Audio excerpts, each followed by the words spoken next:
Hello everyone, my name is Joshua. This is the 129th video of my video journal series. Today's date is Wednesday, the 17th of June, 2026. How's everyone been? I've been pretty good, thank you. And something I want to talk about today is, well, it's kind of a, complicated matter. But today I was walking about and I noticed a lot of pamphlets out on the street, just dumped there. And I was like, hey, why are these pamphlets, just on the sidewalk? And then I looked closely and I was like, oh yeah, the United Australia Party pamphlets. Now, if you don't know, United Australia Party is a right-wing political party in Australia that was founded by some guy named Clive Palmer. Now, I don't want to give too much attention to him, but he's basically the Australian Donald Trump, and not my words. I think he's also said that as well. So yeah, he's obviously not someone who I like, nor his policies, but he's had quite an interesting history in Australian politics. He founded the United Australia Party, then he deregistered it, then he founded another political party called Trumpet or Patriots. I'm not even lying. And then he deregistered that, I think, and now he's re-registered United Australia Party. He's the same guy who has to spend billions of dollars trying to secure one Senate seat, which is just absolute, it's just an absolute, joke. You spend billions and billions of dollars, more than any other major political party in Australia, I'm pretty sure. And, he only secured like one Senate seat. He didn't even get like a lower house seat or anything like that. So yeah, not many people, I guess, in Australia like him per se or his policies, but there are some people which follow him, and you see always election advertisements everywhere during election time. But something that caught my eye was he's been handing out pamphlets recently, or should I say his party. And obviously I haven't got one in the mail just yet, but I've been walking around and I've been seeing them in like, just on the sidewalk or, just scattered everywhere because presumably everyone just like throws them out or the wind, I don't know. And it just has like on the front page, I haven't read it because it's going to be like total BS, but I've read the front page of it, just like looking, I guess, looking down on the sidewalk, just reading the front page, and it says Australia's New Deal, or it has like the word New Deal on it, and the first thing that popped into my mind was like FDR. FDR's New Deal, right? Like his social security programs. But FDR was a Democrat in the United States who actually implemented a lot of social welfare programs. I doubt Clive Palmer would ever do such a thing. But yet again, I'm going to be careful because in Australia, there have been instances where politicians of certain political parties have sued journalists for what they say because,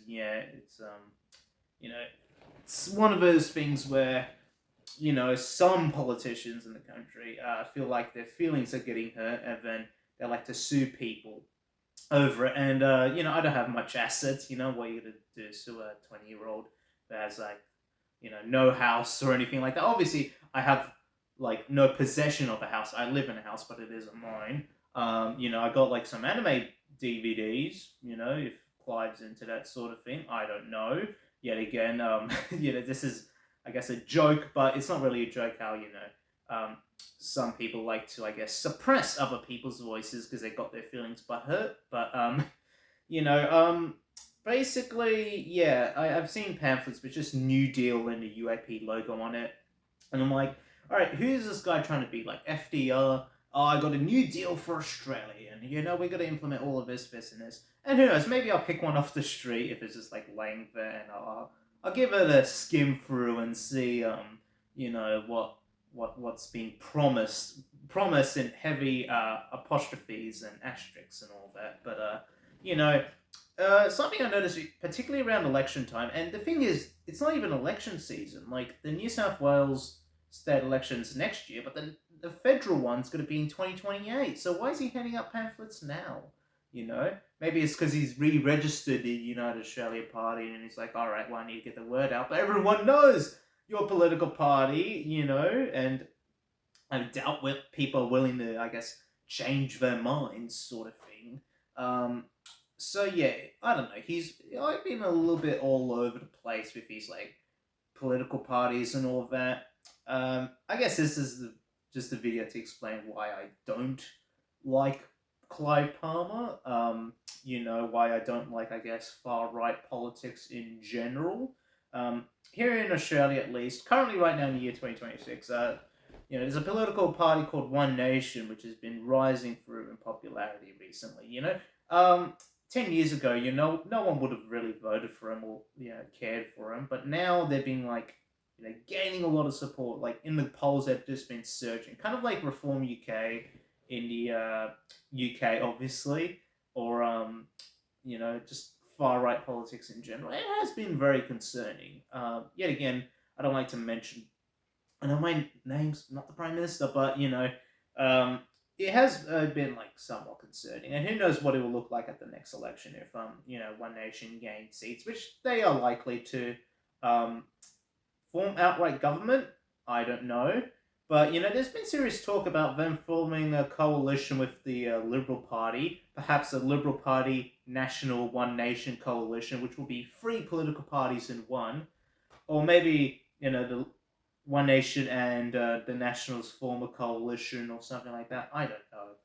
Politics is always uncertain, but yeah. So One Nation's been gaining a lot of support, but I haven't seen One Nation pamphlets out on the street just yet. You think they would say, all right, well, time to hand out pamphlets and all that, but no, they haven't. UAP, on the other hand, I guess they got a lot more money to spend because it's already backed by a billionaire who has no better use for his money other than trying to reconstruct the Titanic. You heard me right. Clive Palmer's Titanic 2 project.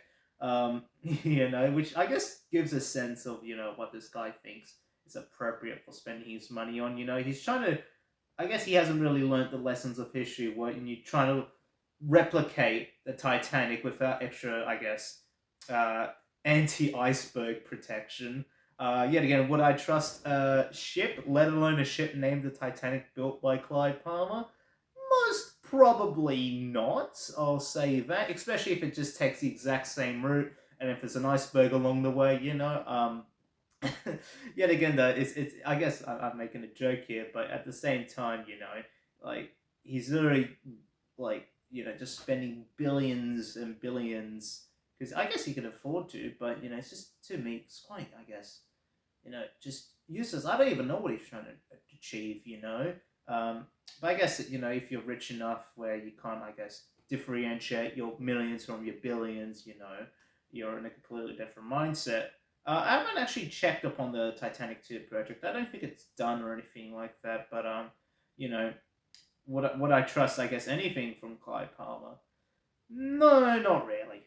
Yeah, and yet again, this is all my opinion. I'm saying this so then I guess I don't get sued, because you never know with some politicians, even though he's got a lot of money. You never know when some politicians, I don't mean all, but I mean some, when they get their feelings butthurt and they like to sue other people, which is a thing you can do in Western democracies. But in Australia, our defamation laws are kind of reversed to America, where it's been a while since I thought about it, but I think it's, instead of trying to prove, it's like the complete opposite of the US, our defamation laws. I think in the US, it's basically, you have to, prove, I think it was the person who, man, I don't want to say anything because I feel like I'm going to get it wrong, and yet again, this is not legal advice, but I recommend, just search it up. Australia's defamation laws is basically the reverse of the United States, from what I know. And yet again, it's late at night. I didn't bring any notes with me, and even though I have learnt about it, I don't want to say that anything that could be, what's the word, incorrect without me knowing it. Because, it's a very minor point, I guess, but I strive to aim for accuracy within these videos to talk about things that I know. So yeah, it's been a while since I thought about it, but I do know Australia's defamation laws are basically the opposite of the United States, alright? Sorry about that. But, I like to state what is, I guess, fact, what is my opinion, and what I do and don't know. It's my opinion that I do not like Clive Palmer. I guess it's not a fact, because it's an opinion, but I guess if I were to read through one of these brochures or whatever, one of these pamphlets, I could be critical of it. And, I guess he hasn't really had a major um, track record in politics. He's been, I guess, quote unquote, fairly new. But I'm going to move it away from, I guess, a critical piece on Palmer. But, just a lot of, like, I guess, election junk that you get. I personally collected and all that. But, I've noticed a lot of, like, election junk, especially around, when there are elections, but sometimes if when it's off season, you do get like pamphlets from your local MPs and political parties and all that. And like obviously I collect that sort of thing, but I do see a lot of it just wasted on the streets, and it's like it's kind of ironic if you got like a pamphlet about saving the environment, but yet it's like actively polluting the environment, sort of thing. And I know this is endemic to, I guess, all political parties and all that. And sometimes, obviously political parties are going to hand out election stuff and all that, so it could be on the onus of, whoever's in charge of that letterbox. But, you know, at the same time, it's just, I guess, kind of depressing seeing, election junk, or I call it election junk when people just throw pamphlets out on the street, or you know, you still see signs and pamphlets even after the election, that sort of thing. Just sort of I guess that I don't want to call it visual pollution, but it kind of is, and obviously it's necessary during election season, and yet again, I don't view it as junk. I view it as collectibles, but when it's just like I guess degrading, and when you just see that stuff scattered all over the footpaths, kind of like e-bikes, when they're just scattered all over the footpaths, I can kind of understand if they're like neatly organized or if in the correct place, but when they scatter all over the footpaths, it just makes an obstacle rather than a useful piece of, I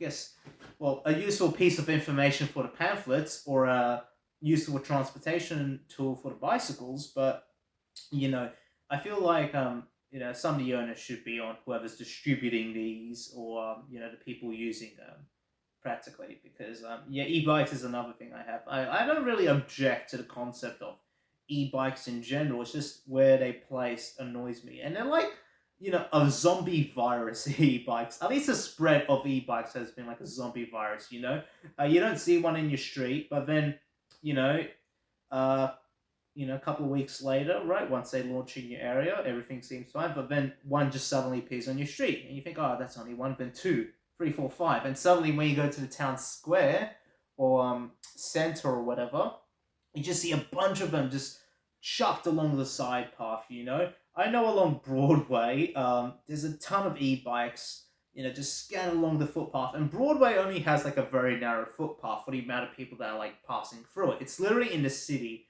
a major thoroughfare for like car and foot traffic. And it's just like, e-bikes taking up a very big chunk of the footpath, and imagine you've someone in a wheelchair, it's just gonna make your life a lot harder. And especially in Sydney where we have like uneven pavements and all that, it just annoys the hell out of me. We're not like a city like Tokyo, for instance, which have like mostly flat and modern pavements. Sydney, and to I guess some extent Melbourne as well, but I've experienced this in Sydney. We just have like bumpy pavements where the bricks are sticking out, which I guess is due to the growth of the trees, but still, um, you know, pavements where it's suddenly smooth and it goes rocky because it's like tartar or the not tartar, but like I don't want. Am I thinking of the right thing where they put like all that like black residue to cover up like drilling holes and whatever, but they didn't put like the original tiles there? I think it's called tartar or something like that. That sort of stuff. Walking around in Sydney can be a nightmare, especially sometimes in the CBD where it's like very narrow and the footpaths change and all that. And I remember meeting someone who was physically limited. They had like a knee injury, and I spoke to them last year, and they said, "Yeah, moving around Sydney, like it's not like it's only when you're in like a wheelchair or you have to use one of like those knee scooters where you put your knee on like a scooter and you like roll around sort of thing. Um, where you notice that, oh yeah, it is quite hard to travel around because there's uneven footpaths. There's like those big metal plates on the footpath because that's where all the electrical equipment go underneath. But it's just like those sudden changes in elevation which make it so hard. And even with my 2 feet, I definitely notice it. So that's something I thought I mentioned here now, because just getting around it is quite hard. But you know, um, yeah, and I thought I'll add this as well. In some areas of Sydney, there are like no footpaths, so you just literally have to walk on the grass, which is annoying. You know, especially if you're someone who's like physically limited in moving. It's just an absolute nightmare. You got to use the road, but cars are using the road, so it's just very dangerous as well. But yeah, where was I? Oh yeah, election advertisements and all that. Oh yeah, I've seen. I remember a few years ago seeing a bunch of UAP ads, United Australia Party ads. Billboards, television ads. Clyde Palmer, I think, used a lot of television ad space. Just in the, I think it was 2022 election. Um, and obviously, if you ask any Australian, they'll be able to recount, those ads or slogans, and all that. But you think for the amount of money he's spending, he would have secured like greater political support. But no, and yet again, I don't want to talk more about him, but I guess that's how Australian politics is right now. I don't think he's currently in Parliament. I think he's out of Parliament.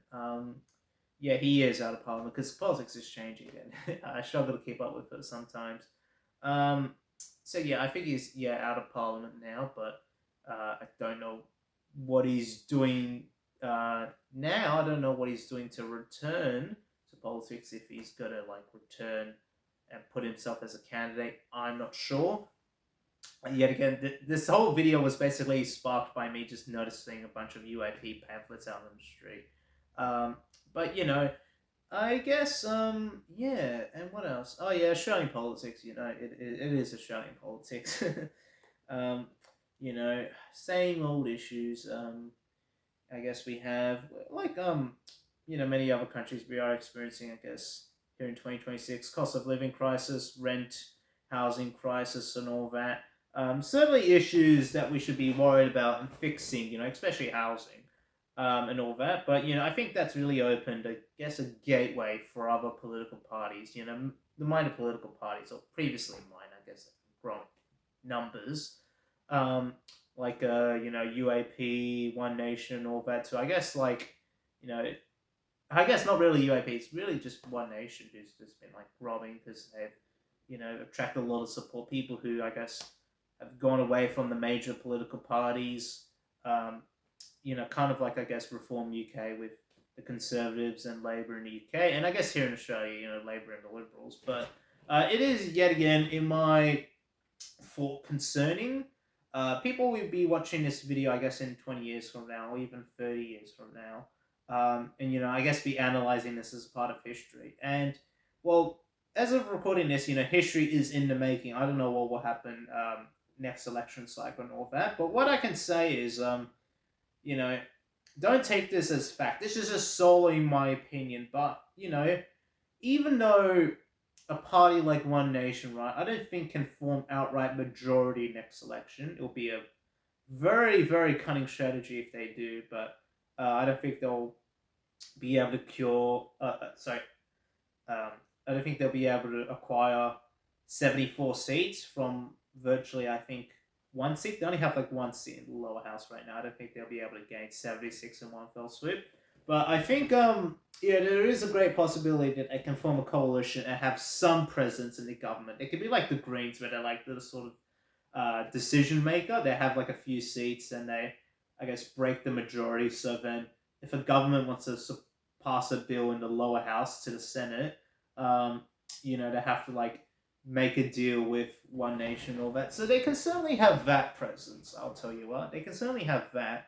Am I comfortable with that? Not really, because I remember, receiving a pamphlet by One Nation years ago. But I remember it was like an anti-immigration pamphlet. It was actually after COVID, because it said, it has shown that this is just from what I remember. It wasn't this exact wording, but it was like after COVID, it was shown that zero net migration was actually beneficial towards Australia, which is just complete bull.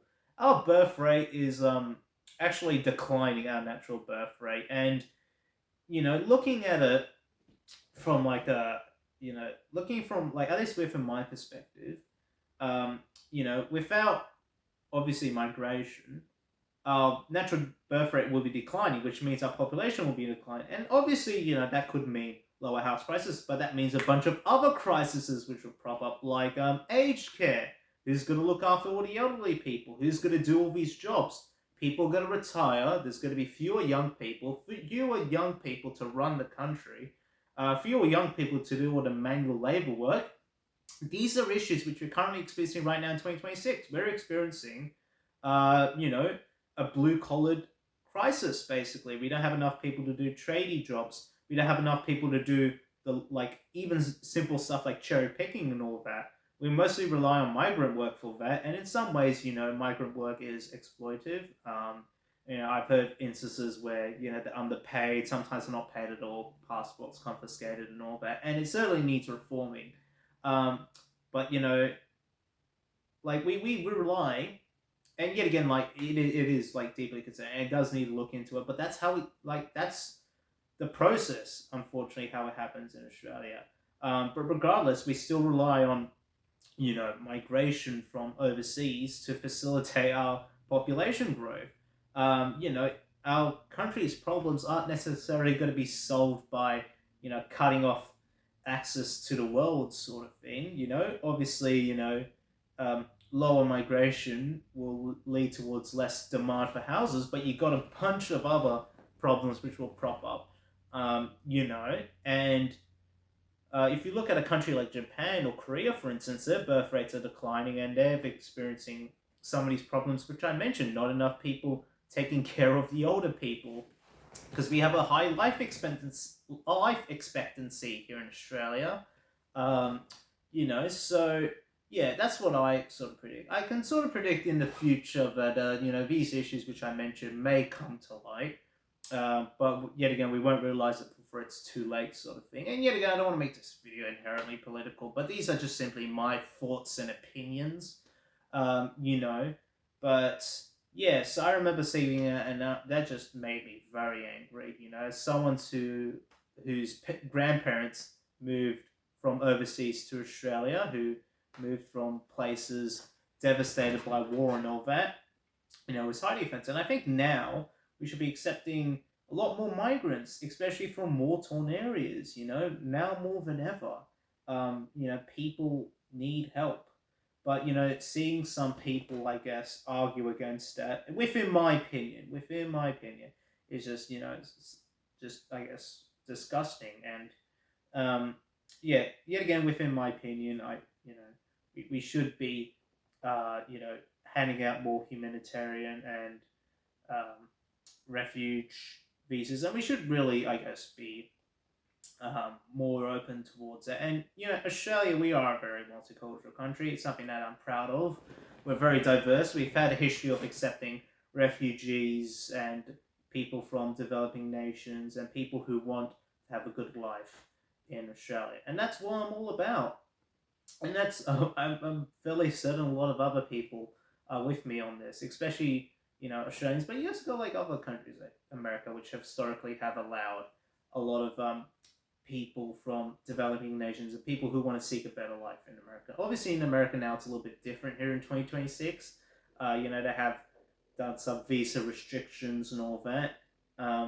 Same with other places in the world, but this is all part of me documenting history, I guess, me just simply mentioning it. These are my thoughts and opinions. So yeah, I don't know where the future will sort of lead us in terms of Australian politics.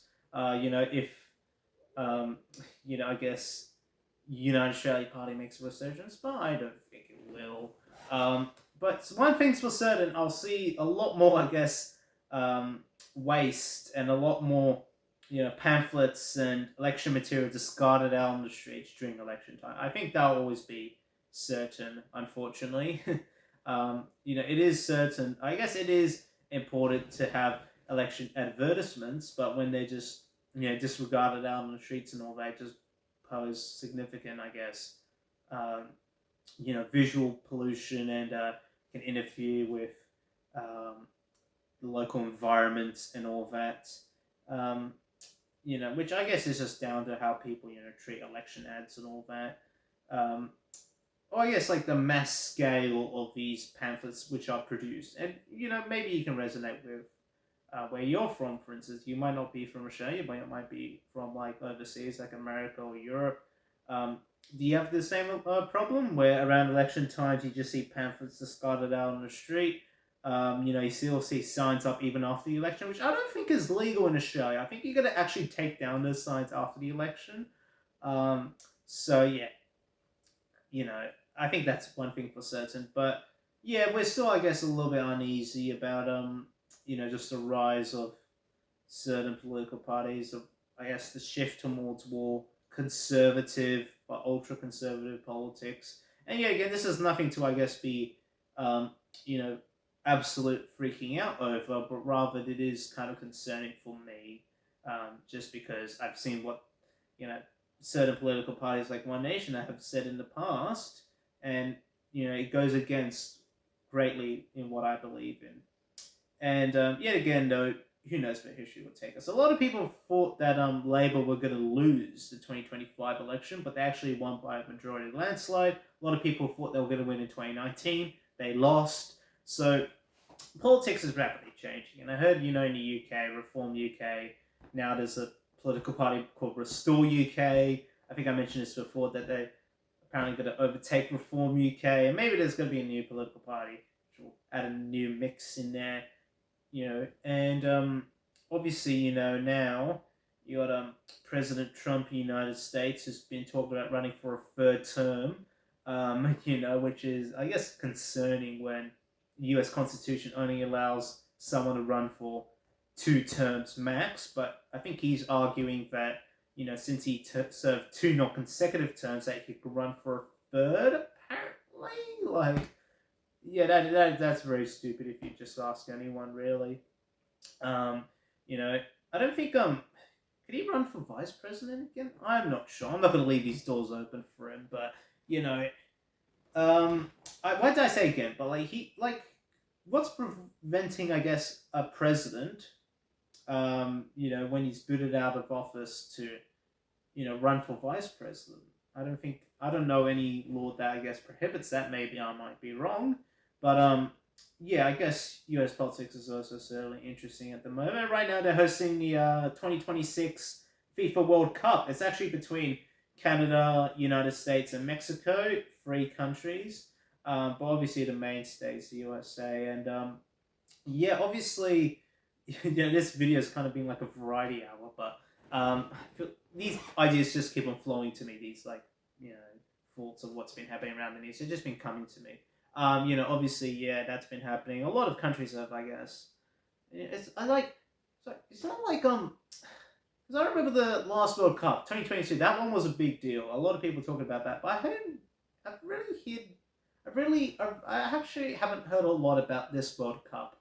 All right, in terms of the news and all that. I watched like one match, Australia versus Turkey, a few days ago, but yeah, I haven't really heard much about this World Cup because I guess it's a lot of people turning back on the US and all that. Not many people going to the US, and the fact that transportation and all that, and hotels and all that, like ridiculously expensive during the World Cup.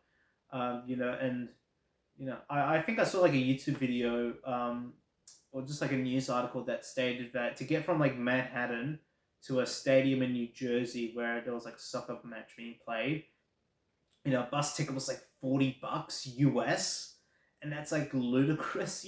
That's like if you caught a train from Central to Olympic Park, that costs like $20 US. Like that is ridiculous, just for a sporting event. And I guess there is like no, I guess, major. There is a train link, and the train link's actually worse. I think the train to that stadium is like $120 US. It's just absolutely insane. As someone who lives in, I guess, Australia, where, we got the airport rail link here in Sydney, which is, $20 to travel from the city to the airport because of the station access fee, which is annoying, but they're going to get rid of that in a few years. But yeah, the thought of, I guess, paying $120 US just to travel, not even a big distance, it's quite like a relatively short distance via train. It's just horrible. Think about that. And the fact that, I guess walkability is a concern. I know I talked about walkability in Sydney, but I guess in the US it's on that sort of level in some areas where there is no walkability. I think there was a stadium in New Jersey that advised people, it's illegal to walk to the stadium, which is just, it's absolute ridiculous. I guess even more so for like a European, who goes to the US, or even to some parts in Australia where, walkability is a concern. But yeah, I guess this has really been a variety hour. Maybe the title of this video will be something like election junk, or election, something. But yeah, I've really talked about like a variety of topics, and I guess I don't want to be limiting and just talk about one topic. I want to more talk about today, more specifically what was on my mind today, or what happened today. Just me seeing election pamphlets discarded on the floor. Just reminded me of, I guess, that my whole, I guess, opinions on United Australia Party. But walkability. I like someone. I'm someone who likes walking. I walk around. I see a lot of election stuff. I experience the problem of not having to walk along a footpath. And that kind of fed into the World Cup, where I was just thinking about the walkability in the United States. You can't walk to stadiums. You got to catch overpriced public transport. So yeah, I guess it all links together somehow. And yeah, I guess end of this video. I guess the future is always uncertain. You always hear people say that. But I'll be really interested in again, looking back at these videos in the future and just seeing how much I got right, how much I got wrong. Again, I think there's really nothing harmful in me making a prediction, as long as I don't bet money on it. I might make myself look like a fool, but that's my latest predictions of I guess One Nation, all that. I don't think they can form an outright majority next election, but they certainly will have a presence in Australian politics, maybe permanent presence. And I think it will change Australian politics in some way or another. They will have some influence within, I think, government decision making if they make a coalition, freeway coalition. But yet again, freeway coalitions, they are kind of unstable. The Liberals and Nationals split up twice. Within a couple of month window, not too long ago. So they can be fragile. But yet again, you never know where the future will take us. And I guess I'll be looking back on this video if my prediction comes right or my prediction comes wrong or anything like that. And if you're watching this in even just 10 years' time, if you're watching this video in the year 2036, tell me what I got right, tell me what I got wrong. You'll most probably, there'll most probably be a lot of, I guess, quote unquote wrong, because yet again, I'm not like an expert when it comes to this. But these are just my thoughts and opinions, and I'm just interested to see what changes in the next 5, 10, 15, 20 years. And yet again, these are all, I guess, just my opinion. None of this is really, I guess, quote unquote, my opinions aren't fact. You can disagree with my opinions and all that, and I won't be offended. So yeah, this is still my, I guess, opinion. So and after all, this is just my video journal series, what I want to discuss, and within my own perspective and lens. But with that said, I guess I'll catch you all tomorrow. Yet again, though, this week I've been pretty, I guess, booked with unexpected stuff. I always think it's going to be like an empty week, but then things just come up naturally. So I'm like, all right, well, I have to do this now, I have to do that, I have to do this with my family, I just gotta buy a certain thing, gotta go to the city, buy a certain thing, rush all the way back home. So yeah, a lot of unexpected things prop up, but looks like for the rest of the week, just be a chill one. But anyway, oh yeah, Supernova. Supernova is happening on Saturday. Can't wait to go to that. Can't wait to go to Supernova on Saturday. I think it's Olympic Park, and I was just mentioning Olympic Park earlier, but yeah, I guess I'll be only paying I think $2 a ticket to get from Central to Olympic Park rather than $20 or $200. But anyway, I guess I'll catch you all later, and I'll see you all next time. Bye, see you, take care, catch you all tomorrow.